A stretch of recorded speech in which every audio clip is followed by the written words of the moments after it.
नमस्कार दोस्तों, मेरा नाम देवराज है और चार्ट मोजो के इस नए वीडियो में आपका स्वागत।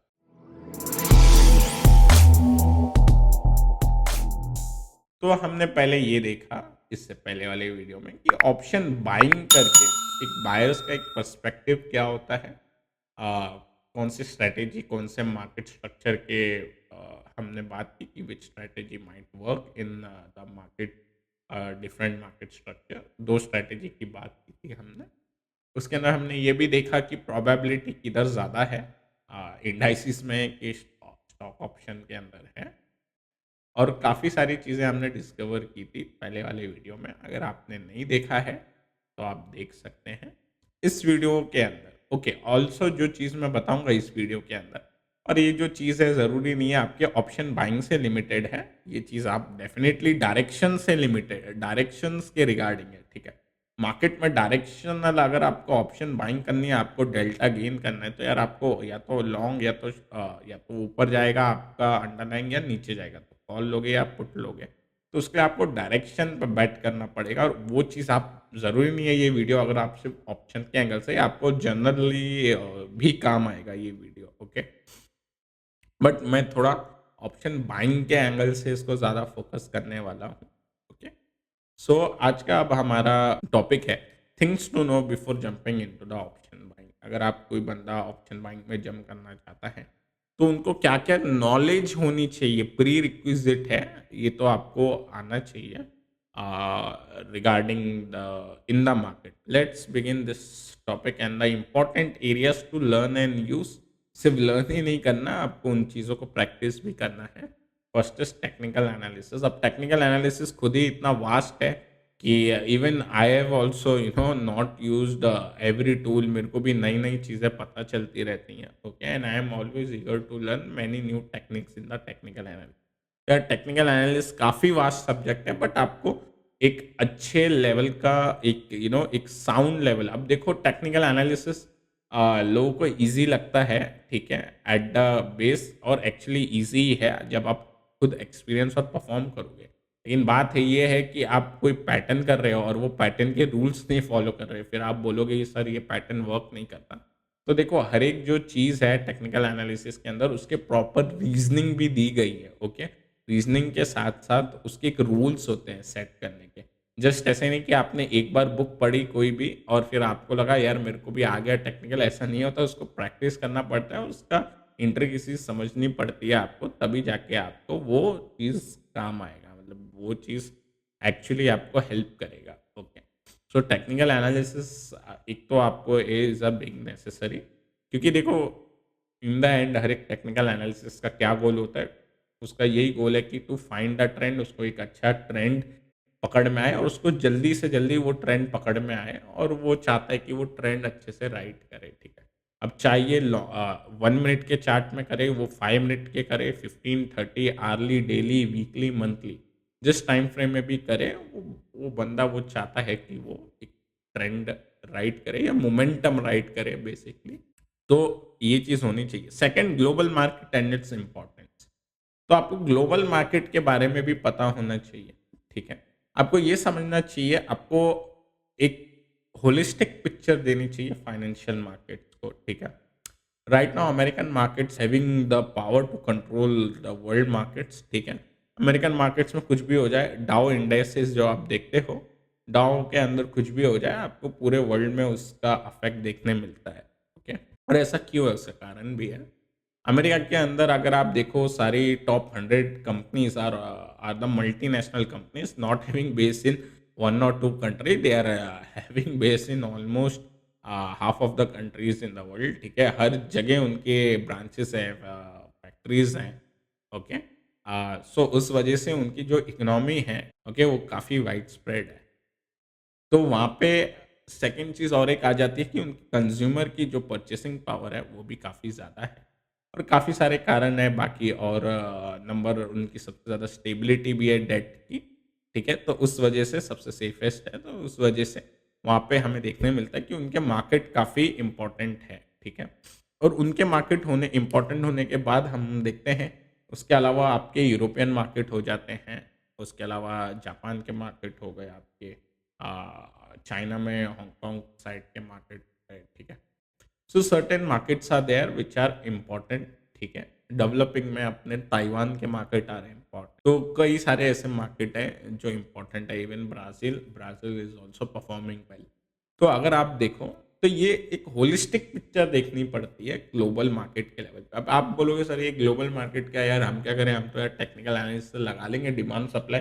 देखो आप लगा लोगे अंदाजा कि कौन सा, मतलब 1 मिनट के चार्ट अगर आप करोगे या 5 मिनट का चार्ट करोगे, इवन 15 मिनट करोगे, तो उतना फर्क नहीं पड़ना। लेकिन मैं ये चीज़ कन्विक्शन के लिए बात कर रहा हूँ। देखो जब आप ऑप्शन बाइंग के अंदर डायरेक्शनल बेट लेते हो, क्योंकि आपको बैक ऑफ द माइंड हमेशा ये रहेगा कि वो ऑप्शन जीरो ना हो जाए अगर मैं गलत पढ़ा, तो उस वजह से आपके माइंड में एक फियर रहेगा। और अगर आपको ग्लोबल मार्केट अगर आप देखते हो, ठीक है, आप मानोगे नहीं कि जब कोरोना फॉल हो रहा था तो सबसे पहले डाउ और डेक्स ही इंडिकेशन देते हैं, ठीक है। वो टाइम पे भी डाउ और डेक्स ने इंडिकेशन दिया, बाद में निफ्टी फॉलो करता है। तो अभी ये चीज़ ऐसा क्यों होता है, और मैं क्यों बोल रहा हूँ होलिस्टिक तरीके से मार्केट देखना चाहिए, क्योंकि जो बड़े फंड्स हैं वो इंडियन मार्केट में अकेला पैसा नहीं डालते, दे डू अ बास्केट, ठीक है। उनके पास बास्केट्स ऑफ कंट्री है, ठीक है। तो उनका ऐसा एलोकेशन सिस्टम होता है। फॉर एग्जाम्पल, अगर कोई बड़ा फंड है अमेरिका में, उसका एक्सपोजर रहेगा थोड़ा बहुत गोल्ड, तो माइन्यूट गोल्ड साइड होगा, बाकी इक्विटी साइड होगा, बाकी बॉन्ड साइड होगा, ठीक है। तो समझो 100 अगर उसका परसेंटेज है, उसमें से 2-3% गोल्ड में होगा, ओके। बाकी मेजर परसेंटेज उसका डेप्थ में होगा या इक्विटी में होगा, as per their condition, as per their view on the economy, ठीक है। तो उसमें 30% इक्विटी होगा, 20% बॉन्ड्स होंगे, देन थोड़ा बहुत अल्टरनेटिव इन्वेस्टमेंट्स होंगे उसके अंदर, ओके। देन उसके बाद और जो हमारे नए एसेट्स आया crypto, I don't think so ज़्यादा मेजर परसेंटेज है अभी भी, बट आई थिंक सो 1-2% या उससे ज़्यादा कोई इतना बड़ा भी हेज फंड वाले भी इतना भी वेरी ऊपर चढ़ चढ़ के भी इतना बाय नहीं कर रहे, ठीक है।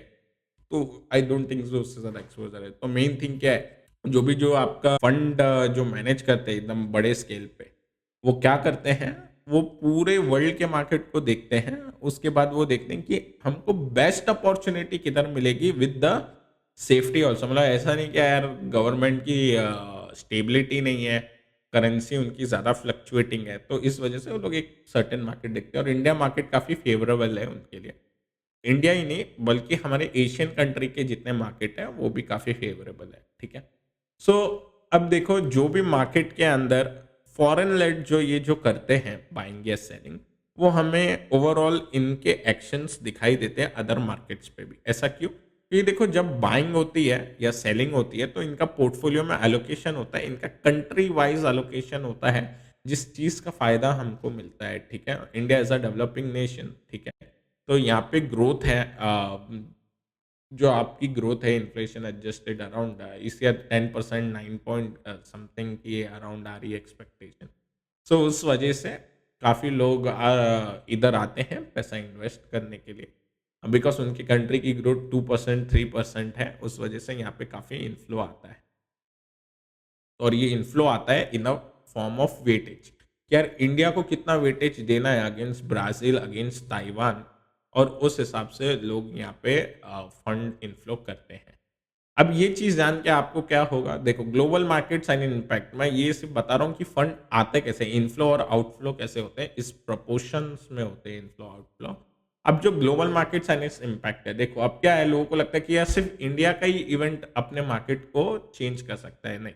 तो ये जितने भी सारे global lead will have a impact on the market, ठीक है। उस हिसाब से मार्केट में थोड़ा बहुत होगा, तो थोड़ा बहुत अगर आप रखोगे, मैं ये नहीं बोल रहा कि पूरा एकदम इन डेप्थ रिसर्च कर लो, थोड़ा बहुत इस पे नज़र रखोगे और थोड़ी चीज़ें करोगे, इससे आपका एक कन्विक्शन बढ़ता है, और कुछ नहीं, ये सब चीज़ें करनी है आपको कन्विक्शन के लिए, ठीक है। तो आप थोड़ा मार्केट के बारे में जानो। तो मैं आपको जस्ट एक एग्जांपल बताता हूँ। Started here, if you can see my cursor, see this all are synced. Now this is tax future, this is Dow Jones future, this is Nifty. You can see the full correlation in the charts. You can see the fall, you can see the retracements of the move are also the same, and then you can again see some downwards movement. इस time पे Nifty बंद हो गया, okay, but these are the foreign markets, ये futures हैं ऊपर से, तो ये चलते रहे, ठीक है। उसके बाद आप देख सकते हो और थोड़ा नीचे गया, then again they went up. तो Nifty also after 2-3 days, 1-2 days इनके साथ ही वापस ऊपर चलेगा। हाँ, I would like to show you the daily chart. देखो daily chart almost you can see every every, अब इंडिया ही नहीं है बुल मार्केट में, every the whole world is in a bull run right now. आप कोई भी market उठा के देखो, सारे market are performing very well. इन सबसे बड़ी बात आपको देखने मिलेगी, some of the dips are very well equivalent of this timing of these dips are very common with the larger dips. Okay, larger dips in in this charts. Okay, now some of these dips might be country specific dips, जैसे ये वाला dip है, ये डेक्स only कोई event हुआ उस वजह से है। कभी कभार इंडिया ओनली इवेंट की वजह से हमको यहाँ पे भी डिप्स देखने मिलते हैं। More and the less India should out perform this market in terms of returns. Okay, in terms of return, when people say why it should, because their GDP is growing at a 2% rate, or GDP is growing at a rate of 8 to 10% each. But then there some company might perform well, some don't, but in the longer run we will see जब compounding होगा, तो I think so Asian market should give them a better return compared to the base year. Okay, base year कौन सा लेंगे? Base year अगर आप कोई एकदम भी ओल्ड ले लेंगे तो फिर हमें डेटा कुछ और मिलेगा, बट रियलिस्टिक बेस ईयर लेंगे तो definitely we have a potential. Developing market have a tendency कि वो ग्रो ही ज़्यादा रेट से कर रहे हैं, तो obviously they should make good return. अभी इसके अंदर हमने ये चीज़ देखा कि काफ़ी सारे मूवमेंट सिंक है। मैं आपको छोटे टाइम फ्रेम में नहीं दिखा रहा, काफ़ी ज़्यादा मूवमेंट सिंक होते हैं विद दिस, तो आपको फॉरेन रिलेटेड पता चल जाएगा something is going on, is it going with Indian counter only और this, and these are traded I think so 22 hours 20-22 hours in the Singapore market. So you can see, अब जब Nifty चलता है वो time पे ही इनके charts में आप देख सकते हो, you can get a good correlation. Okay, apart from this आपको सेक्टर रोटेशन के बारे में समझना पड़ेगा। आपको ये चीज़ देखनी पड़ेगी कि मार्केट में जो मूव्स आती है वो सेक्टर टू सेक्टर चर्न होती है। ठीक है, फॉर एग्जांपल एक इकोनॉमी में हमेशा सारे सेक्टर एक जैसे नहीं चलते, तो उस वजह से जो मार्केट में अच्छा परफॉर्मिंग सेक्टर होता है, अधिकतर ज़्यादा पैसा उस सेक्टर में जाना चाहता है। वाई? क्योंकि यार ऑब्वियसली बात है, everyone wants a good return. और एक बार वो सेक्टर में न्यूज़ फ्लो आना स्टार्ट हो जाए, सेक्टर स्पेसिफिक न्यूज़ फ्लो आना स्टार्ट हो जाए, तो उसके बाद हमें काफ़ी ये चीज़ देखने मिलती है कि चर्न होना स्टार्ट होता है from one sector to another sector. Certain sector are cyclical, तो अब जब उनका टाइम आएगा तो फिर पैसा उसमें चर्न होना स्टार्ट होता है। ये सेम चीज़ें आपको इंट्राडे काफ़ी देखने मिलेगी। तो 14 के दिन पे हमने क्या देखा था, 14/7 के दिन आईटी निफ्टी आईटी 900 पॉइंट ऊपर गया था। ठीक है, अब ये वापस से जब ये ब्रेकआउट देगा तो वापस से फ्लो इसमें होगा, आप देख सकते हो।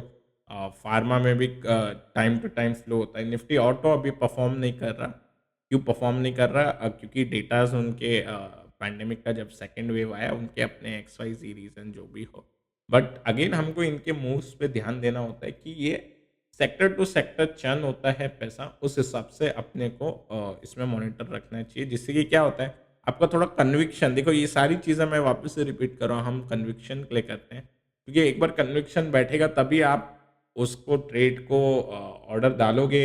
ऑर्डर डालने के बाद लॉस हो रहा होगा तो भी आप शांत रहोगे, प्रॉफिट हो रहा होगा तो भी शांत रहोगे। तो कन्विक्शन नहीं होता तो क्या होता है, प्रॉफिट हो रहा होता है तो जल्दी बुक होता है, और लॉस हो रहा होता है तो फिर आप सोचते हो जाएगा कि नहीं जाएगा, थोड़ा रुक जाता हूँ, और लॉस बढ़ते रहता है। ठीक है, या फिर कभी कभार आप पैनिक में भी उसमें भी निकल जाओगे। तो याद रखो, कन्विक्शन लाने के लिए आपको ये थोड़ी बहुत टेक्निकल 80% रखो, 80-85%, 10-12-10-15% थोड़ा फंडामेंटल हियर एंड देयर देखो, आपका काम हो जाएगा उसके अंदर। तो sector rotation is again important. बाकी ये टॉपिक काफ़ी लंबा जा सकता है, किस हिसाब से सेक्टर रोटेशन को फाइंड आउट करें, क्या अर्ली मूव पकड़े, बाकी XYZ इसके अंदर काफ़ी टॉपिक बन सकते हैं।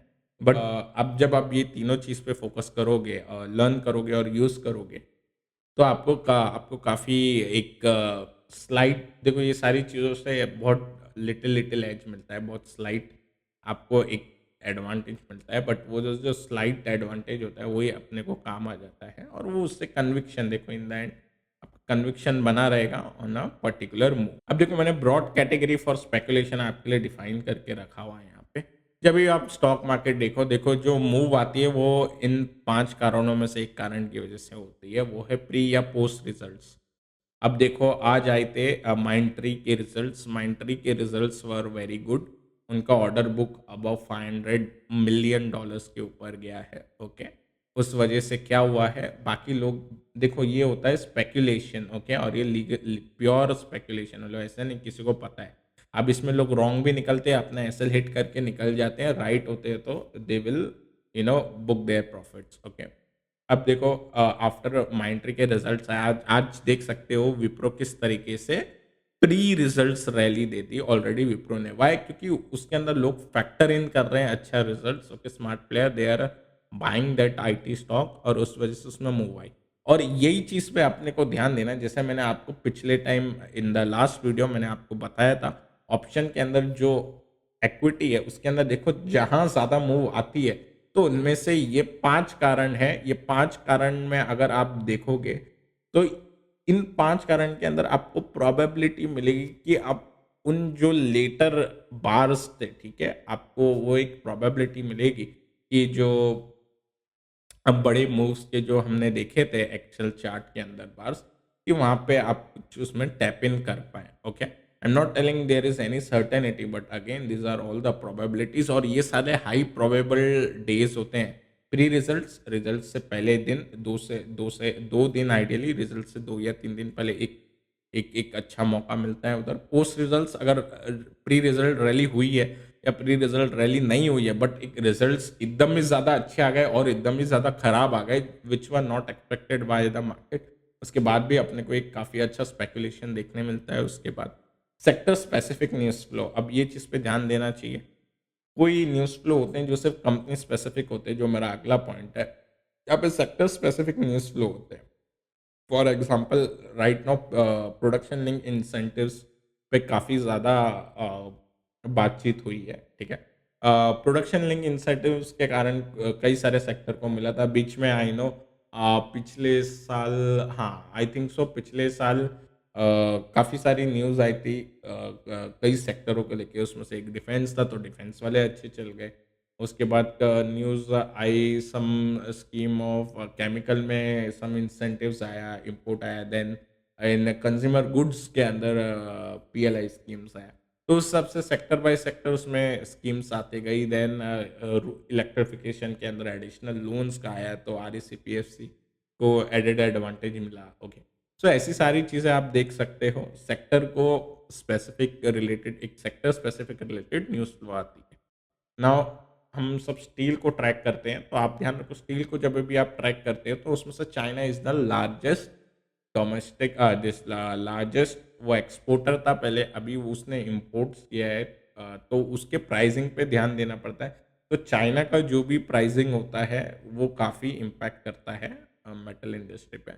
तो वो भी वहाँ से आपको न्यूज़ फ्लो आएगा, वो उस पूरे सेक्टर को अफेक्ट कर सकता है। ओके, तो कई साल पहले यहाँ पे केमिकल जो सेक्टर था उसमें काफ़ी एडवांटेज मिला था इंडियन केमिकल कंपनीज को, क्योंकि चाइना में पॉल्यूशन की वजह से वहाँ पे काफ़ी केमिकल कंपनीज को अपना प्रोडक्शन लेवल डाउन करना पड़ा। उस वजह से इंडियन कंपनीज को काफ़ी बेनिफिट मिला, उस वजह से सारी इंडियन केमिकल कंपनीज को एडवांटेज हुआ। तो ये क्या, ये सब सेक्टर स्पेसिफिक न्यूज़ फ्लो है, मतलब पूरे केमिकल सेक्टर की कंपनी को फायदा मिल रहा है। ओके, उस बीच आप देख सकते हो वहाँ पे भी एक अच्छा स्पेकुलेशन का मौका बनता है।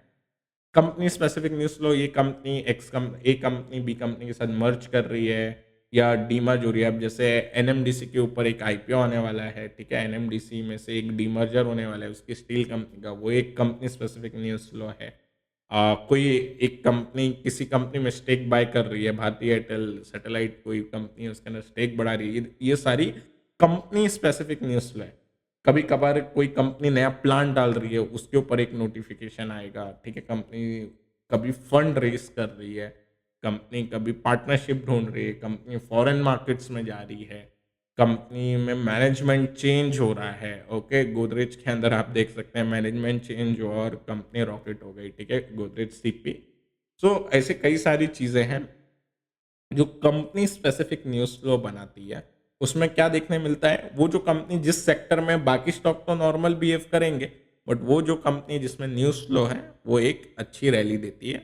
तो ये भी ये जो है, ये भी आपने जो बार चार्ट में देखा, जो लेटर एंड्स थे वो स्टॉक के अंदर अधिकतर इन कारण की वजह से ही है। ये जो पहले 3 कारण हैं, अधिकतर इनमें से ही कोई ना कोई न्यूज़ होती है, ठीक है? तो हम ये चाहते हैं कि आप रैली जो होती है स्टॉक्स के अंदर, उसको एक ब्रॉड क्राइटेरिया आप दे दो, तो आप ज़्यादा कंफ्यूज नहीं होगे, ओके? तो ये 3 हो गया आपका ये चीज़। अब एक होता है हिडन न्यूज़। देखो, अब ये देखो प्री पोस्ट रिजल्ट, अब इसके अलावा सेक्टर स्पेसिफिक और कंपनी स्पेसिफिक। अब मोस्ट ऑफ द टाइम क्या होता है, टेक्निकल हमें ये इस काम में मदद करता है कि हमको पहले ही मोमेंटम और डिमांड का एक फोर्स दिख जाता है। ओके, हमको दिखता है कि एक मोमेंटम बढ़ रहा है स्टॉक में और स्टॉक अपने यूजुअल बिहेवियर के बदले अनयूजुअल बिहेव कर रहा है। ओके, तो वहां से हमको थोड़ा थोड़ा हिंट लगना स्टार्ट हो जाता है कि यार इसमें कुछ तो होने वाला है ना। What it will be we also don't know. तो उसमें सिंपल सारे ही लोग देखो स्पेकुलेशन करते हैं मार्केट के अंदर। सो उसमें लोग अपना रिस्क लगाते हैं और उस हिसाब से वो प्ले करते हैं उस पर्टिकुलर स्टॉक के अंदर, ठीक है? So again this news flow are not very easy to catch. Sometime क्या होता है, क्योंकि हिडन रहते हैं, फिर जब डिस्कवर होते हैं तो कभी कभार उसमें प्रॉफिट बुकिंग भी आ जाती है, क्योंकि किसी बड़े प्लेयर ने पहली पोजीशन बनाई होती है। बट अधिकतर हमने ये देखा है कि सेक्टर स्पेसिफिक न्यूज़ फ्लो भी आते हैं तो सब कंपनी को ही फायदा देते, तो उसमें मौका रहता ही है। कंपनी स्पेसिफिक न्यूज़ फ्लो आते हैं, देखो हर कंपनी स्पेसिफिक न्यूज़ फ्लो पे हर कोई फायदा नहीं उठा सकता, वो जनरल पब्लिक में ही होता है अनाउंसमेंट। एनएससी के आप साइट पे जाओ, वहाँ पे आप देख सकते हो सारे अनाउंसमेंट आपको सबसे पहले वहाँ पे मिलते हैं एनएससी की साइट पे। तो वहाँ पे आप देख सकते हो, मोस्ट ऑफ द टाइम आपको मिल जाएगा, उसमें भी अपॉर्चुनिटी टू स्पेक्यूलेट। ओके, फिर कंपनी स्पेसिफिक न्यूज़ फ्लो में रिजल्ट्स जब आते हैं तभी भी काफ़ी वोलेटिलिटी होती है। ओके, वो टाइम पे ऑप्शन ऑलरेडी भाव जो बढ़े हुए होते हैं, वो टाइम पे आईवीज उनकी कम होती है, तो अधिकतर उसमें एक प्रीमियम भी थोड़े सेटल डाउन हो जाते हैं, कूल ऑफ होते हैं और फिर बाद में रिजल्ट्स के हिसाब से मूव देखने मिलता है। कंट्री स्पेसिफिक न्यूज़ फ्लो आप देखो, माइक्रो एंड मैक्रो लेवल दोनों, ये जो लेवल है, ठीक है? अब कंट्री स्पेसिफिक न्यूज़ फ्लो देखो, माइक्रो लेवल पे कोई भी ऐसी पॉलिसी जो कंपनी के माइक्रो, या आप ये समझो कि सर्टेन एरियाज पे बेनिफिट कर रही है, उस हिसाब से आपको उसमें ये चीज़ देखने मिल जाएगा। मैक्रो मैक्रो भी आप देख सकते हो, फॉर एग्जांपल आरबीआई है, कोई भी रेट डिसीजन जो होता है वो पूरे कंट्री पे इम्पैक्ट पड़ता है, तो उसका फाइनेंशियल स्टॉक पे आपको सीधा सीधा इम्पैक्ट देखने मिल जाता है। आरबीआई रिकैपिटलाइज कर रही है पीएसयू बैंक को, उसका भी एक बड़ा फायदा मिलता है। बट अभी आरबीआई का जो रेट है, रेट डिस्कशन होने वाला है रिसेंटली, उसके ऊपर काफ़ी मॉनिटरिंग होगी कि क्या रेट निकल के आते हैं उसके अंदर। सो एक मैक्रो लेवल के और भी चीज़ें हैं, मैं इसमें जाता नहीं ज़्यादा। माइक्रो एंड मैक्रो के अंदर बाकी और फैक्टर्स अफेक्ट करते हैं, तो आपको डायरेक्टली उस रिलेटेड जो भी स्टॉक होगा उधर आपको इम्पैक्ट देखने मिल जाएगा। ग्लोबल लेड इवेंट्स, मतलब कोरोना पैंडेमिक एक ग्लोबल लेड इवेंट है। ओके, देन आप देख सकते हो पैंडेमिक से पहले ग्लोबल लेड इवेंट ब्रेक्सिट आया था। उससे पहले आप देख लो और भी बहुत सारे ग्लोबल लेड इवेंट्स आते हैं।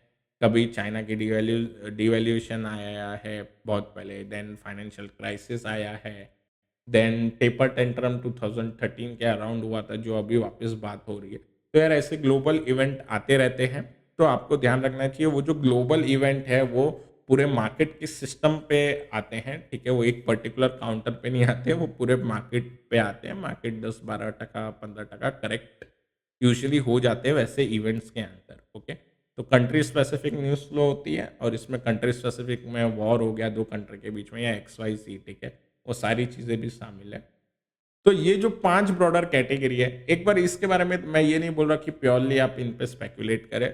I personally use more technical, और 10 से 15% आप बस इन चीज़ों पे ध्यान रखें। ओके, इन चीज़ों पे ध्यान रखोगे, आपका इंटरेस्ट बनेगा, तो आप थोड़ा और पढ़ोगे, आप इन चीज़ों में थोड़ा डिटेल रिसर्च करोगे, तो थोड़ा देखो स्लाइट एडेड एडवांटेज। मैं ये नहीं बोल रहा कि ये 100% every time will work. Stop loss लगाओगे, जिस टाइम नहीं वर्क करेगा उस टाइम आपका एसएल हिट हो जाएगा, और आपको क्या करना पड़ेगा उसमें, कुछ नहीं, लॉस बुक करो, एसएल हिट हो गया और कुछ नहीं कर सकते, ठीक है? तो सिंपल बात है। हमेशा आपको इसके अंदर प्रोबेबिलिटी राइट नहीं बैठेगी, मतलब आपकी जो पोजीशन की राइट जाने की जो प्रोबेबिलिटी है, but it will be a decent one, okay.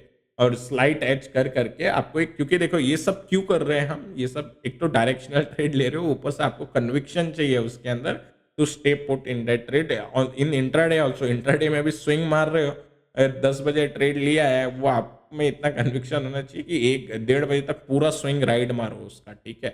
आज विप्रो में मूव आई, ठीक है, आज विप्रो में अगर किसी ने स्विंग पकड़ा, उसमें किसी ने स्पेकुलेशन किया होता कि यार 15 तारीख को रिजल्ट आ रहे हैं, मतलब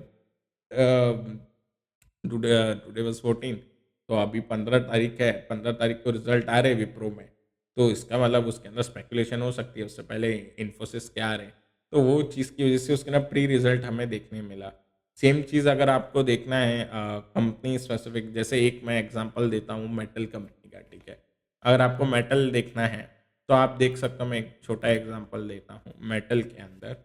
एल्यूमीनियम, अब ये एल्यूमीनियम काउंटर परफॉर्म कर रहा है, मैं आपको सारी चीज़ नहीं दिखा रहा, आप भी कुछ खुद रिसर्च करें।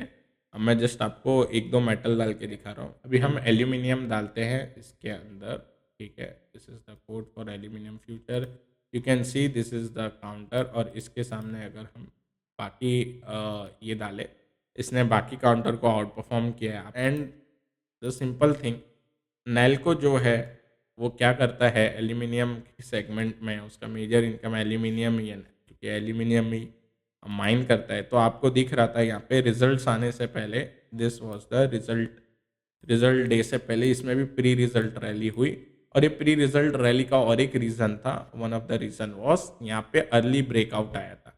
अभी मैं आपको सारे चार्ट खोल के नहीं दिखा रहा, आप मेटल का चार्ट लोड करना है, इसके सामने आप निकल जिंक लगाना, निकल जिंक, और सामने चाहिए तो आप आयरन ओर तो डाल ही लिया है, साथ में चाहिए तो प्लेटिनियम और वगैरह आप बाकी मेटल्स देख लेना, कॉपर भी देख लेना। उसमें से सबसे अच्छा चार्ट तभी नैल्को का था, इस वजह से आप देखो क्रॉस शेयर मैंने सिंक कर रखे हैं। मूवमेंट ये उसका बेस मटेरियल जब उसका भाव बढ़ा, आप देख सकते हो यहाँ पे डबल फायदा हुआ है। एक तो रिजल्ट्स आने वाले थे, उसके अलावा सबको पता है कि ये जो आपका चीज़ है इस पे आपका ध्यान रहना चाहिए एल्यूमिनियम जब आप ट्रैक करते हो तो, ओके। क्योंकि ये एल्यूमिनियम का कोर भाव है, मतलब जो मेटल निकालती है, और मेटल निकालती है, अगर उसका ही प्रोडक्ट का भाव ऊपर जा रहा है, definitely company will have an advantage. अब हो सकता है स्टॉक में मूव 2 दिन बाद आए या 10 दिन बाद आए, ओके। कभी कभी पहले ही मूव आ जाए स्टॉक में और बाद में ये चीज़ हो, these things are all possible, okay. So same case जैसे विप्रो में देख सकते हैं, सेम इसके अंदर, इसमें लेकिन डुअल हुआ था। एक हमारा ये चीज़ भाग रहा था, इसमें नज़र थी मेरी भी, ठीक है। और सेकंड चीज़ रिजल्ट्स आ रहे थे, उस पे भी स्पेकुलेशन हो। ऐसी कई सारी चीज़ें हैं, आप ट्रैक कर सकते हो, रबर के भाव ट्रैक कर सकते हो, आपको पेंट्स करना है, पेंट्स के केमिकल ट्रैक कर सकते हो। काफ़ी सारी चीज़ें हैं जो की रॉ मटेरियल है, जो एफ में लिस्टेड कंपनी है, उसमें भी एक आपको आइडिया आ सकता है कि मार्जिन इम्पैक्ट कितना होगा, ठीक है। तो उससे भी आप एक थोड़ा बहुत स्पेकुलेशन में, जब देखो ये सारी चीज़ें होती है इन द एंड, जब पोजीशन बना रहे हो, मैं फिर से रिपीट करता हूँ, आपको कन्विक्शन आए, ठीक है, आप होल्ड ऑन कर सके। जैसा ऑप्शन, जैसे फ्यूचर्स है लेवरेज, वैसे ही ऑप्शन है लेवरेज। और आप जब होल्ड ऑन करोगे, इवन इन इंट्राडे की बात कर रहा हूँ, वो प्रॉफिट देख के सबको मन करता है एम टू एम बुक किया जाए, बट अगर आपको इंट्राडे स्विंग भी प्ले करना है तो उतना कन्विक्शन होना चाहिए। तो again this was an small example, okay. So मैंने बाकी के चार्ट नहीं दिखाए, जो लोग इंटरेस्टेड है वो खुद थोड़ा वर्क करें इस बारे में। अभी हम देखते हैं this thing global light event के अंदर, जैसा मैंने बताया था, पैंडेमिक के अलावा भी कई सारे इवेंट हैं, वो पूरे सिस्टम को ही हिलाएंगे, पूरे निफ्टी सेंसेक्स जो भी अपना ब्रॉडर इंडाइसेस है, सारे ही करेक्ट हो जाएंगे, ओके। सो आई होप कि ये जो पॉइंट्स है ब्रॉड कैटेगरी फॉर स्पेकुलेशन, ये आपको ऑप्शन ही नहीं हर चीज़ में काम आएंगे, बट हमको थोड़ा ऑप्शन, डेफिनेटली आप डायरेक्शनल देखो, बायर हो तो आप डायरेक्शनली ट्रेड कर रहे हो उसमें और कुछ नहीं, या स्ट्रेटेजी बनाओगे, सीधे स्ट्रेटेजी बनाओगे तो बाय करोगे, या एक्सेल करोगे, बुल कॉल स्प्रेड बनाओगे, या बुल रेशियो स्प्रेड बनाओगे, ठीक है। जो भी आप स्ट्रेटेजी डिप्लॉय करोगे उसके अंदर भी चांसेस है कि कुछ ना कुछ आप, अगर अब बुलिश, अगर आप थोड़े भी बुलिश हो, still you are taking some direction only, ठीक है। बाकी हम स्ट्रैटेजी में जाएंगे नहीं ज़्यादा, क्योंकि जैसे ही आप स्ट्रैटेजी बनाओगे तो आपको डेफिनेटली रिस्क काफ़ी कम हो जाएगा, बट रिवॉर्ड भी काफ़ी कम हो जाएगा। ओके, तो लगता है कि भाई रिवॉर्ड ही रिवॉर्ड मिलेगा, ऐसा नहीं होता स्ट्रैटेजीज के अंदर भी। तो जिस हिसाब से आप रिस्क लोगे उस हिसाब से रिवॉर्ड्स है, ठीक है। तो ये चीज़ ध्यान रखना। तो आई होप आपको ये वीडियो आज का पसंद आया होगा, ठीक है। अगर पसंद आया तो आप हमें कमेंट्स में लिखिए कि आपको पसंद आया, और लाइक्स डेफिनेटली कीजिए वीडियो को। ओके, नहीं पसंद आया तो आप कमेंट्स में लिख सकते हैं कि हमें क्या इम्प्रूव करना चाहिए। हम अपने अगली सीरीज जब बनाएंगे कोई टॉपिक को लेके, हम उस पर अंदर ज़रूर इम्प्रूवमेंट करके। So till then have a safe day. Okay, और मिलते हैं in the next video. Okay, bye.